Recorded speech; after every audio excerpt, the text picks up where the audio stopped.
देखिए, पहले रिजल्ट नहीं आता था तो पापा कभी-कभी लगता था, जिसमें एनटीपीसी का एग्ज़ाम हुआ था ना, तो किसी न किसी तरह मेरा मतलब एग्ज़ाम नहीं क्लियर हुआ था। आप लोगों को कुछ मन में सवाल उत्पन्न होता होगा कि कैसे पढ़ें, कितना पढ़ें, क्या ना पढ़ें, है ना? या होता होगा कि सर के यहाँ पढ़े तो इससे फायदा हुआ, कहीं और पढ़े। मन में उत्पन्न होता होगा कि यार बिहार सिर्फ पढ़ रहे हैं, दिल्ली जाएँगे तो क्या पढ़ेंगे? नहीं, बहुत सारी चीज़ होता है। तो ध्यान दीजिएगा, अक्सर आप लोग करते क्या है ना, फेलुअर लड़का से मिल लेते हैं। वो तो अपने बेचारा फ्रस्ट्रेट रहता है। अब फ्रस्ट्रेट को आपको भी फ्रस्ट्रेट करके फ्रस्ट्रेट स्क्वायर वाली चीजें वो आपको दे देता है। आप परेशान हो जाते हैं।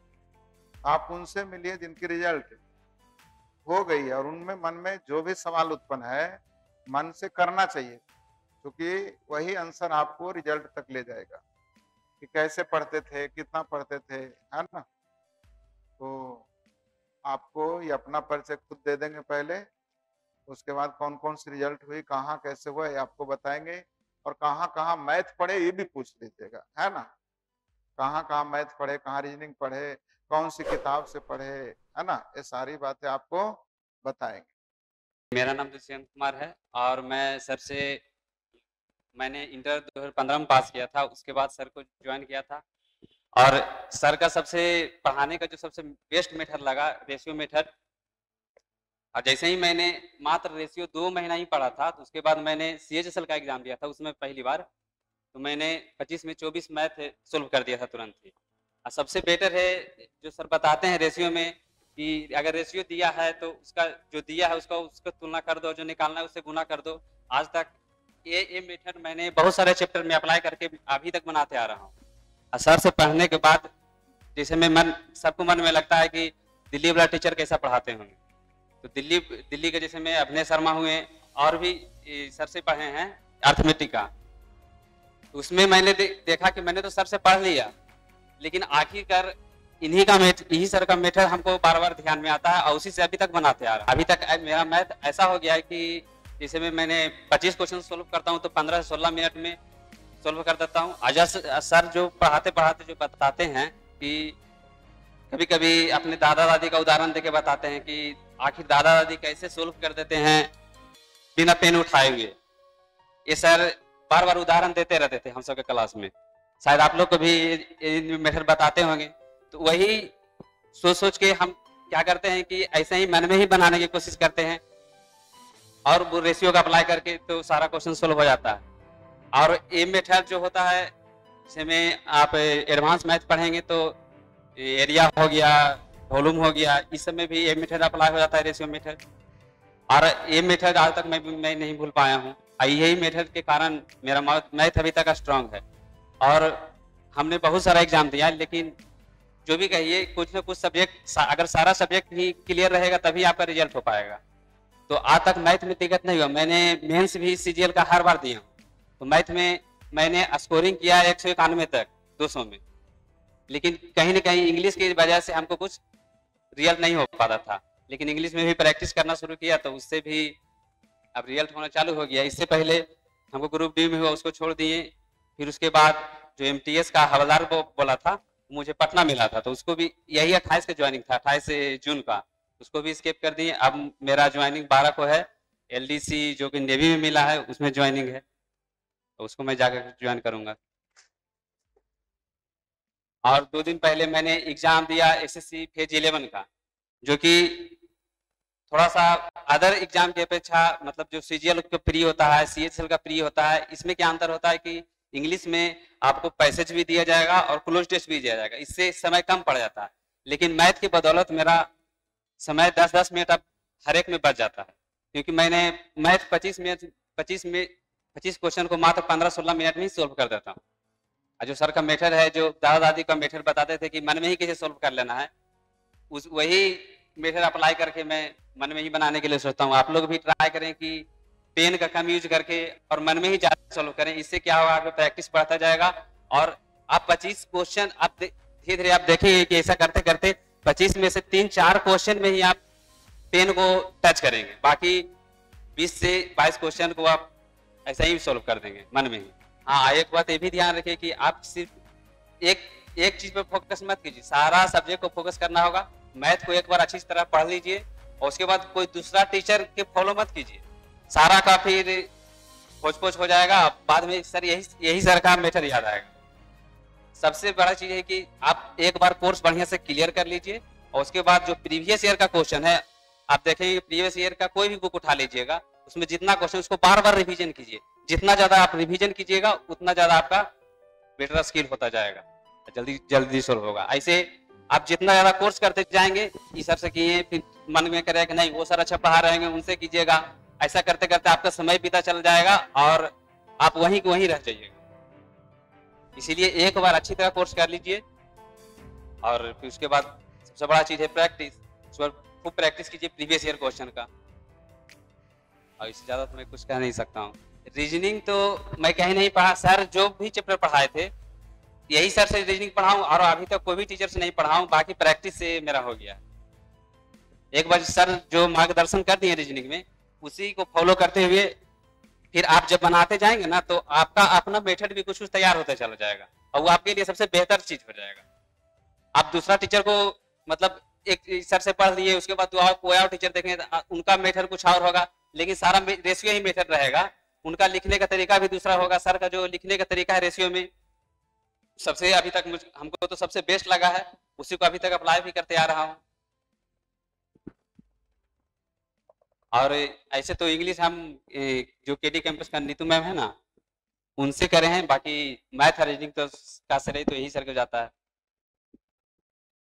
जीके तो मैं पढ़ा हूँ नहीं, बस ऐसे ही प्रैक्टिस कर रहा हूँ। जीके मेरा उतना अच्छा है भी नहीं, बस बुक को प्रीवियस ईयर का जो होता है ना बुक, एक ब्लैक बुक करके आता है, तो उसी को मैं अभी फॉलो कर रहा हूँ। तो उससे कुछ कोई पीडीएफ वगैरह हो जाता है प्रीवियस ईयर का, तो बस उसी को फॉलो करता हूँ। बस ऐसे जीके के बारे में मुझे ज्यादा थी नहीं, और उससे प्रीवियस ईयर जितना कीजिएगा ना तो उतना अच्छा होता जाएगा। इस बार जो बिहार एसएससी का सीजीएल का एग्जाम पड़ा था, तो उसमें भी मेरा फ्री हो गया है और 23 को मेरा मेंस का एग्जाम है, देखिए क्या होता है मेंस।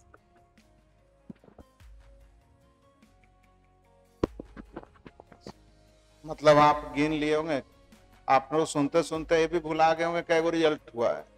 इसलिए हम बोला करते हैं कि अगर आपको एक में रिजल्ट होगा तो सब में रिजल्ट होना, तो एक बार एक रिजल्ट लेना चालू कर दो, है ना।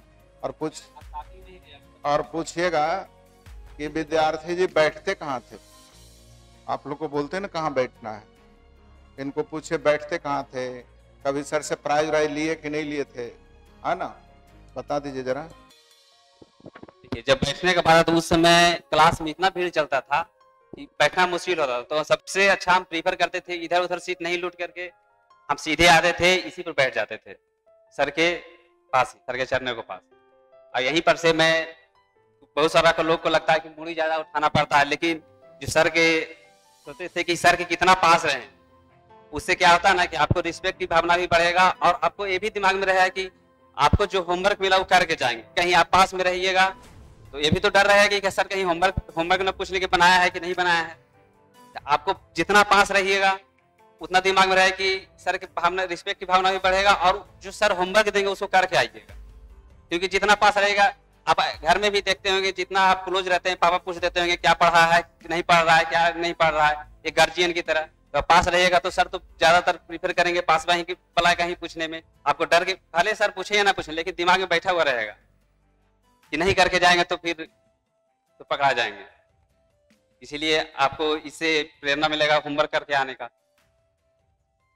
और हम सर जब टेस्ट लेते थे तो एक बार मेरा टेस्ट में थर्ड रैंक आया था, वो भी एक नंबर के कारण थर्ड रैंक हो गया था। तो उसमें मेरा सर प्राइज के रूप में 1 महीना का फी माफ कर दिए थे।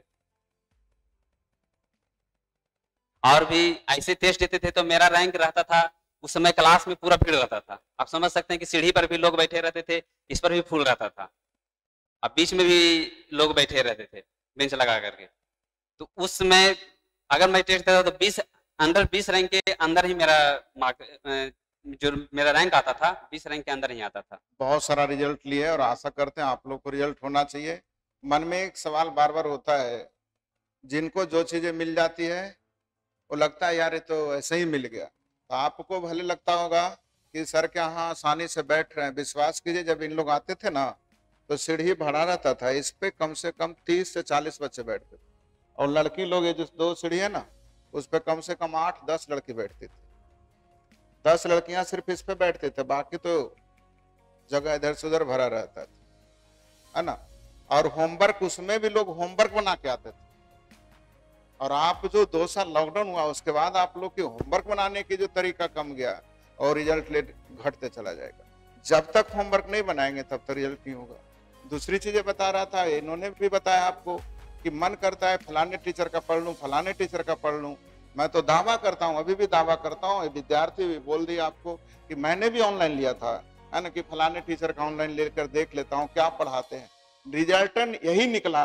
और आज भी मैं बोलता हूं, कितना भी यूट्यूबर से देख लीजिए, भले करने आ जाएंगे, ऐसे तोड़ दो, ऐसे तोड़ दो, ऐसे कर दो, हल्ला करते आएगा, लेकिन रिजल्ट अगर मिला लीजिएगा कंपैरिजन बनाने के तरीके, मात्र एक फार्मूला पूरी अंकगणित को सोल्व करता है। मेरी एक फार्मूले पूरे अंकगणित को सोल्व करता है।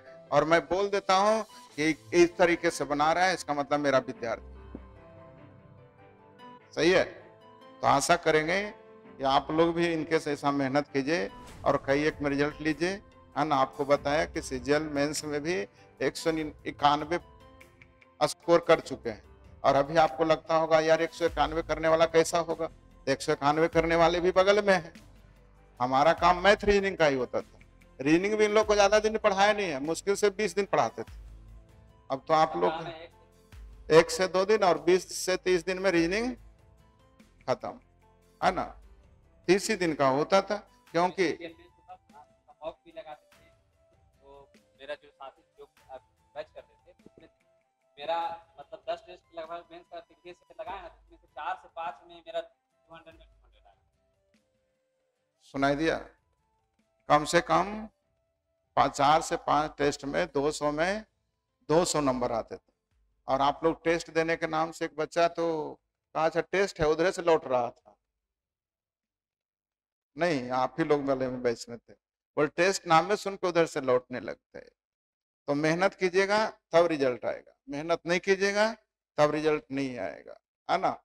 और रिजल्ट आया होगा तो इनके मम्मी पापा कितना खुश हुए होंगे, एक बार आप अपने मुंह से बता दें।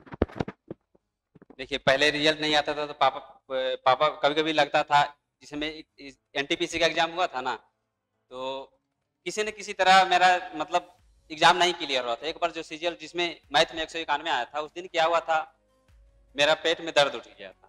तो पेट दर्द करते हुए मैंने मैथ का एग्जाम दिया था, तो उसमें 191 आया। लेकिन मैथ के जैसे ही एग्जाम देके घर गए, 2-2 घंटा का एग्जाम होता था, 2 घंटा मैथ का, 2 घंटा इंग्लिश का। तो उसके बाद वोमिटिंग इतना 5-6 बार वोमिटिंग हो गया। अब उसमें देख नहीं सकते हैं कि शरीर से पानी निकल जाता है तो शरीर का स्थिति क्या रहता है। तो इंग्लिश का एग्जाम देने का तो मेरा स्क्रीन मतलब स्क्रीन से इंटरफेस नहीं कर पा रहे थे। इंग्लिश गड़बड़ाने के कारण 100 नंबर ही आए इंग्लिश में, तो मेरा सीजीएल का रिजल्ट खराब हो गया। फिर उसके बाद इस बार एनटीपीसी दिए, तो जिसमें एनटीपीसी का फॉर्म भरा रहा था उसमें ग्रेजुएशन का रिजल्ट ही आया था, तो जैसे तैसे भर दिए थे। तो मैंने रांची चूज कर लिया था। जानते हैं रांची का कट ऑफ भी अदर के अपेक्षा ज्यादा जाता। तो तीन लेवल में मेरा हुआ था। तो एक लेवल में मैं छटा 0.04 नंबर से, और एक लेवल में 0.33 नंबर से, एक लेवल में 2 नंबर से छटे। जब ऐसा हुआ तो कोई भी लड़का टूट जाएगा। तो उस दिन हम बहुत रोए। लेकिन उस दिन घर में मतलब घर पापा बार बार फोन करके दास बना रहे थे कि नहीं, बहुत पास पहुंच चुका है, आगे ज्यादा सोचो मत, आगे जरूर हो जाएगा। फिर उसी के 1-2 महीना बाद मेरा रिजल्ट आना चालू हो गया। उसमें घर में भी बहुत खुश हो गए। अभी घर में जैसे मैं पहले मेरा एमटीएस का रिजल्ट आया, उसके बाद ग्रुप डी का आया, फिर सीएच सर का आ गया, तब घर में बोलने के आप किस में ज्वाइन करेगा, मतलब अब फिर इसके बाद सीजीएल प्री का जो बिहार से सीजीएल प्री वाले वाला है ना, अब मेंस देना है, तब पापा बोल रहे हैं कि आप किस में जाएगा, मतलब इतना ज्यादा खुश हो गए हैं। तो ध्यान दीजिएगा, रात में भी मैं लाइव क्लास देता हूं, तो लास्ट में एक ही चीज बोलता हूं, है ना, कि जो भी काम करना अपने मम्मी पापा को, लास्ट सेंटेंस मेरा यही रहता होगा, है ना, कि जो भी करें अपनी मम्मी पापा को जितना ज्यादा खुश रखेंगे रिजल्ट लेना उतना आसान होगा। एक बात ये भी है, कभी भी मम्मी पापा से रिजल्ट मत छुपाइए। अगर आपका खराब नंबर भी आया तो बता दीजिए। मेरी बात समझ में आई? क्या ये बोले कि अगर आपकी नंबर खराब है तो उसको अच्छा नहीं बोलना है, नहीं तो मालूम पड़े 40 नंबर को हम बोल रहे हैं बार बार कि 80 आया, तो 40 को आप 80 बोल रहे हैं, तो 80 कभी जिंदगी में आएगा ही नहीं, क्योंकि 80 को तो आप 160 नहीं बोल सकते हैं। 100 नंबर के क्वेश्चन नहीं होगा, और 40 को 80 करें तो 80 को 160 कहेंगे नहीं। जिस दिन 60 आएगा उस दिन भी फेले रह जाएंगे। तो समस्या क्या है कि जो आया उतना ही बोलिए और आगे बढ़ने का प्रयास कीजिए कि इतना नंबर तो अभी आया, कल फिर इससे अच्छा कर देंगे। ये सारी बातें बताते हैं, ये सारी बातें आपके विद्यार्थी जी आपके मित्र होकर बता रहे होंगे, इसलिए अब आपको लगना चाहिए कि मुझे भी क्रैक कर ही लेना है, हाँ या ना। और यहाँ से अच्छा मैं नहीं बोलूंगा, खुद बोलेंगे, यहाँ से अच्छा आपकी मैथ ऑल ओवर इंडिया नहीं ऑल ओवर वर्ल्ड में नहीं मिलेगा, ये भी गारंटी लेता हूँ, मैथ की गारंटी लेता हूँ। बाकी चीजें तो आप करिएगा। और ऐसे बहुत सारे स्टूडेंट गलती से मिल गए, मैंने बाहर ऐसे घूम रहा था, जामुन बिक रहा था, मैंने हाफनी खरीद के लेकर आ रहे थे, मिल गए, बोले कहाँ जा रहे? प्रणाम सर। बोले मैं बताओ क्या कर रहे हो यार? बोला हाँ सर ज्वाइन करने जा रहे हैं। हम कि चलो चलो जरा हमारा विद्यार्थी लोग को भी ज्वाइन करा दो, हो सकता है सुन करके पढ़ने में दुइये को मैथ ज्यादा बना लेगा तो हो सकता है रिजल्ट हो जाए। नहीं चलिए, तो आपको भी दिल से बहुत बहुत धन्यवाद कि इन लोगों को टाइम दिए। और बहुत सारे विद्यार्थी तो होते क्या है, जहां प्रैक्टिस करेंगे वजन उठा जाता है, ये तो हमारा तर ना हमारे तर से। तो ऐसे बहुत सारे विद्यार्थी हैं। एक दिन जा रहे थे तो गलती से 11:30 बजे मिले, इसी में सीजीएल का जो रिजल्ट आया है, बोले इनकम टैक्स मिला है, जाके हम ज्वाइन करने जा रहे हैं। तो मैंने कहा मेरे पास भी आ जाना है, का दिन बता देना, हो सकता है बेचारे को नहीं टाइम मिला होगा, आएंगे तो फिर आपको मिलवाएंगे। तो ऐसे बहुत सारे विद्यार्थियों का रिजल्ट हुआ है, आपका भी होगा, बस एक बार मन से पढ़ लीजिए। और इन्होंने भी एक ही चीज बोला, एक बार दिल से पढ़ लो, मन से पढ़ लो, उसका दोबारा जिंदगी भर पढ़ने की जरूरत।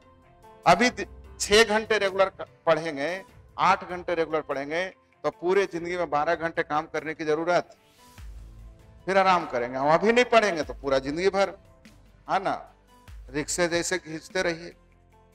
5% लोगों में आना है तो दिमाग से काम करना, 95% लोगों में आना है तो शरीर से काम करना। अब 5% लोगों में कितना जल्दी आता है।